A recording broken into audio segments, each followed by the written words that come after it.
Bro, cara seleksi di Javatoya seperti apa sih? Terutama kali ini saya akan membahas cara seleksi untuk indukan ya. Indukan betina ya bro. Sebenarnya baik indukan jantan ataupun betina sama-sama harus melewati seleksi dulu ya bro. Yang standarnya sebelumnya sudah ditentukan dulu ya, standar seleksi seperti apa yang diinginkan. Jadi yang pertama harus ditentukan dalam melakukan seleksi itu berarti arahnya dulu. Arah misalkan banyak sih arahnya juga kan. Pengen generasi misalkan kalau Javatoya ya seperti Dragon Killer. Misalkan arah seperti apa sih Dragon Killer? Apakah bulunya saja? Terus ada variasi lainnya, misalkan tekniknya harus misalkan kontrol atas dengan struktur tulangan yang misalkan besar dan kokoh, terus ya macam-macam itunya dulu bro ya yang diperhatikan. Jadi misalkan saya sekarang lagi bersama Sekar Tanjung ya bro. Ada beberapa metode yang sudah dilalui ya, metode seleksi pastinya. Dari mulai kecil ini generasi dari Sekar Tanjung ini ya, atasnya silsilahnya ini Yakuza sebagai pejantan. Dia Yakuza itu F1 nya Dragon ya. Terus induknya ini Gejuk Bumi dulu namanya ya, induk ini ya, GB dulu.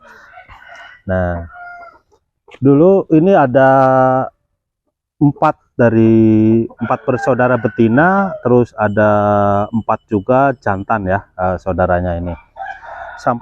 Sampai sekarang di usia 4 tahun nyisa 1 ya, Sekar Tanjung. Sebelumnya ada Sekar Arum ya, Sekar Arum saudaranya.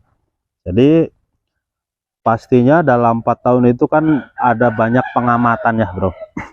Di langkah awal biasanya yang saya amati di usia dini, misalkan seleksi untuk indukan betina calon ya, berarti kalau masih kecil tuh ya, calon biasanya yang saya amati dari struktur tulangan dini ya, terus sisi kaki, terus mata, terus ya macam-macam, misalkan dari bentuk sayap, terus panjang pendeknya sasis gitu. Jadi ada beberapa tahapan yang harus dilalui dari usia dini. Nah setelah beranjak dewasa, misalkan sudah mau nelor ya, usia biasanya 6 bulan 7 bulan, itu pun masih ada seleksi tahap berikutnya ya, selain pastinya seleksi alam, kadang berantem, kadang apa, banyak faktor biasanya ya. Jadi kalau yang seleksi secara visual ataupun bisa dipegang atau bisa dilihat, yang saya biasa lakukan untuk standar indukan di Javatoya, apalagi indukan unggulan, itu harus melalui tahapan minimal sampai 3 generasi. Untuk seleksi awal berarti tadi ceritanya sudah mau nelor ya bro.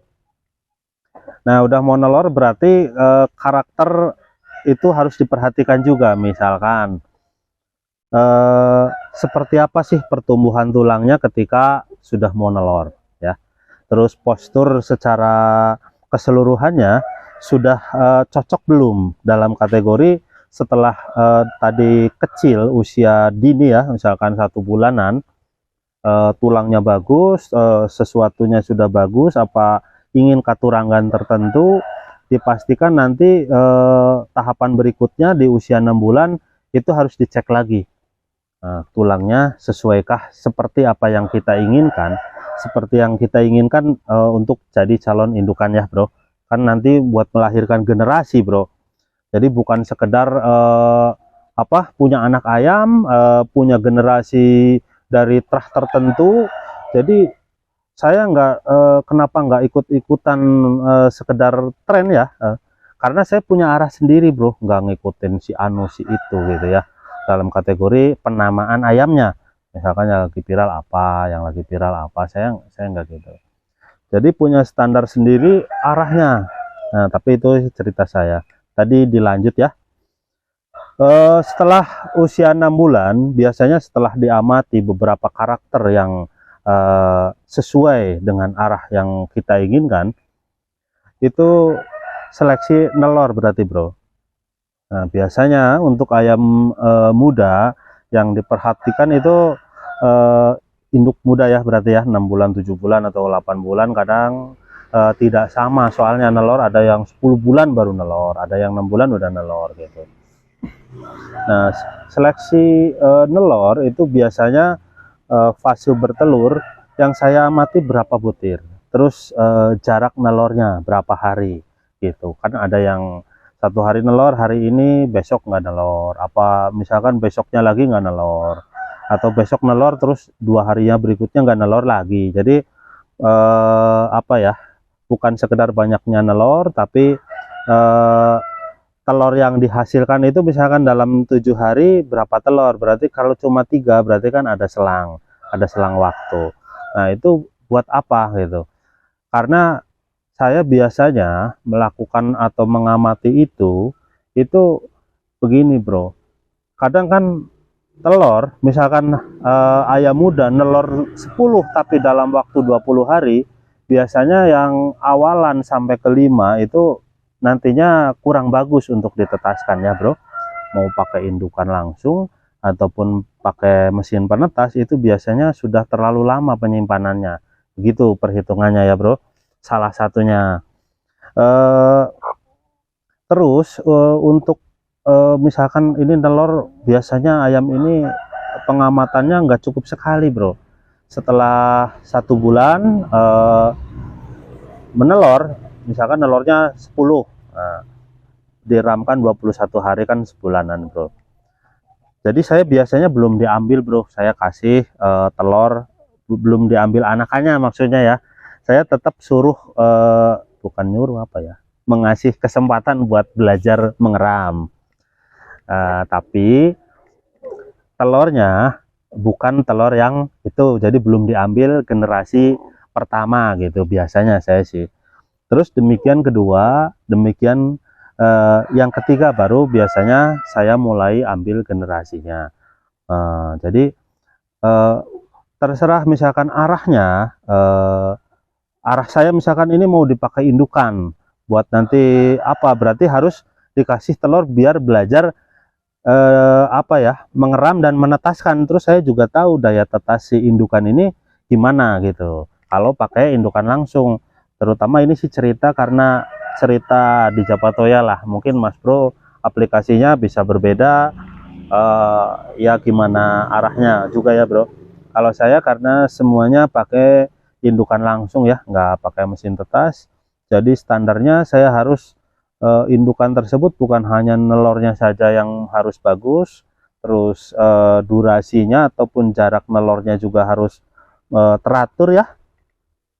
Terus ya itu bro, harus belajar menetaskan daya tetasnya gimana, soalnya nanti buat tindakan selanjutnya ketika dia ternyata genetiknya bagus, tulangannya bagus, arahnya sudah bagus, karakternya sudah sesuai lah, ternyata nggak bisa mengeram, nah kan. Jadi saya harus ada antisipasi ya, atau dititipkan ke indukan lain ataupun dengan cara yang lain atau mesin tetas misalkan, tapi di Japatoya nggak pakai begitu ya bro. Jadi cara seleksi itu sangat banyak ya untuk menentukan indukan, apalagi indukan dengan tipe premium. Saya persingkat dulu ya bro ya, jadi mungkin dari situ tahapan situnya udah pada paham lah.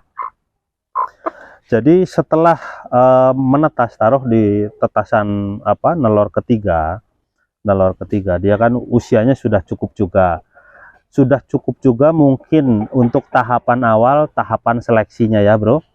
Jadi sudah karena sudah melalui 3 kali bertelur, mungkin karakter sebagian karakter dari calon indukan yang kita jagokan atau kita unggulkan itu sudah tahu, nanti baru dipasangkan sama pejantan yang kita inginkan juga bro, yang harus madu dalam artian apa ya, cocok dengan tipe ataupun karakter indukan yang sudah kita pilih gitu bro. Apakah dia karakternya cetak jantan atau cetak betina, banyak jantan atau banyak betina, terus banyak mengikuti generasinya ya, banyak mengikuti secara karakter dari pejantan, ataupun dia menurunkan banyak dari karakter betinanya itu gitu. Jadi itu pengamatan-pengamatan yang memang sangat panjang bro. Makanya sebelum menentukan saya ya di Japato ya, Sekar Tanjung untuk menjadi indukan dengan kategori premium itu melewati tahapan sampai 3 tahun baru saya tahu dalam kategori, oh iya karakternya seperti ini cocoknya sama ini, begitu bro.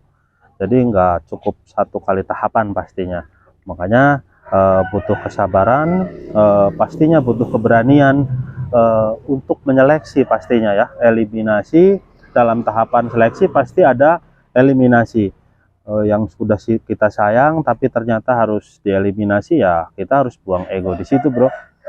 Mau mahal segimanapun kalau memang nggak cocok dengan arah yang kita tentukan, ya pasti dieliminasi itu bro ya. Pastinya masih banyak yang ingin saya share, saya bagikan ya, tapi mohon maaf saya juga belum bisa berdurasi panjang videonya bro, mungkin disambung di video berikutnya. Intinya sih semoga bermanfaat ya, dan mudah-mudahan sama-sama bisa memahami ya, karena saya juga tetap masih belajar.